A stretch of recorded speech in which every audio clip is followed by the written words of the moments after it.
Well, look at that, the tank is complete. If you want to see how I built this, stick around and watch the final episode.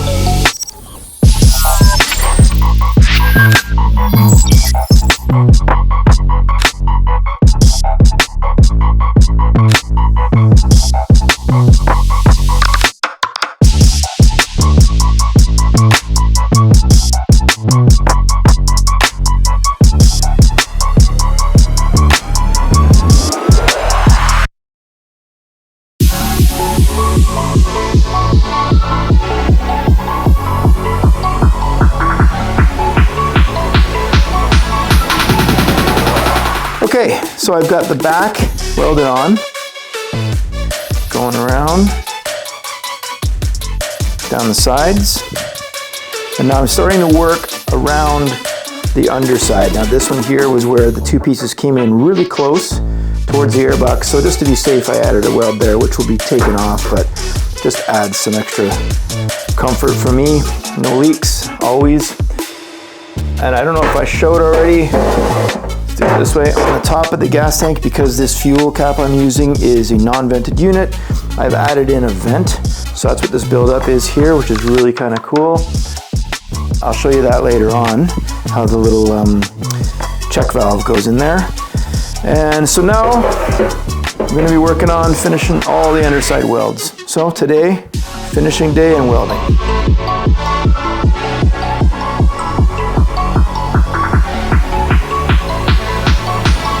Pressure testing this gas tank, and the way I do that is it has the cap on it, it's got the breather valve, I've put the sending unit in, and I have a drain hole that I built into this tank at those lowest points so you can drain the gas.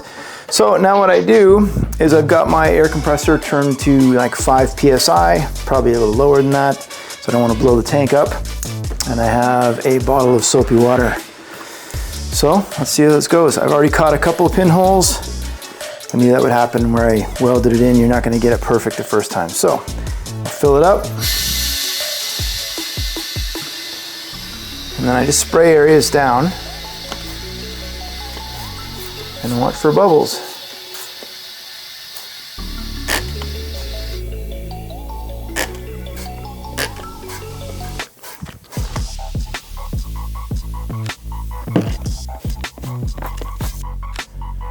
Pretty good. Seems to be in this side only. I've just caught one on this one. So I'll mark it.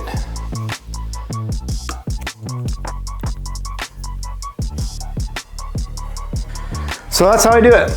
I caught a couple, as you can see, in these corners, some bubbles coming out. This side looks good. Looks like one right there, actually.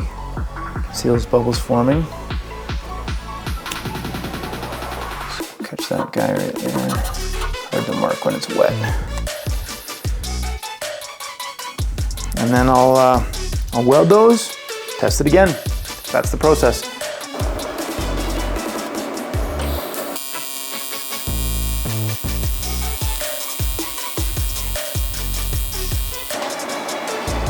All right, well, I welded around the outside just to be safe. I've done these corner joints again, and we're gonna give her another test. Let her cool down, give her another pressure test. I've pressure tested the tank. I had a couple small pinholes which I filled up before I welded these sides on. And I wanted to show you how that looks underneath. So you'll see how the tank, the original part that holds all the gases in here, and these fake sides are added in. So that allows it to fit around the frame. And also when this tank is sitting, when it's sitting like this, there's no gas sitting up in these nose cones that just will never get to the back of the tank. It would just always sit here. Maybe if you wheelied, it would go back, but I don't want to count on that. So anyway, what I've done is I've made one front mount. I just welded that on. That mounts to the front of the frame, and then I've got one to add to the back of the tank. So I've drawn a line here as to where it needs to be level. I've drawn it onto this piece of aluminum. So that's the shape. I'll drill the hole for it, and then I will put in the brake, give me a bend, and weld it up to the back of the gas tank. Just tack this tab on.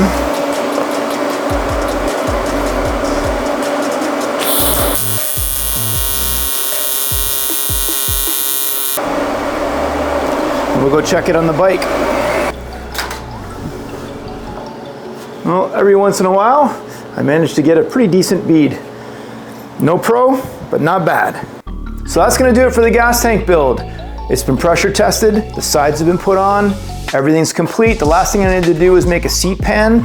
This is because the customer wanted to go a little taller this time on the back of the tail. This gives them an option to go between a low back and a high back. That'll be sent off to Toughside for upholstery. And then I can send this out for paint as well. So that means it's gonna put this build off probably till spring. Episode 4 will be shown then. In the meantime, I can get back on the Ducati build and the new Norton build I've been working on. And yeah, let me know if you guys think this is something you wanna see more of. I tried to shorten the segments down on the fabrication work. I know sometimes watching somebody weld is kind of boring. It's not really a welding channel anyway, and I'm not that great.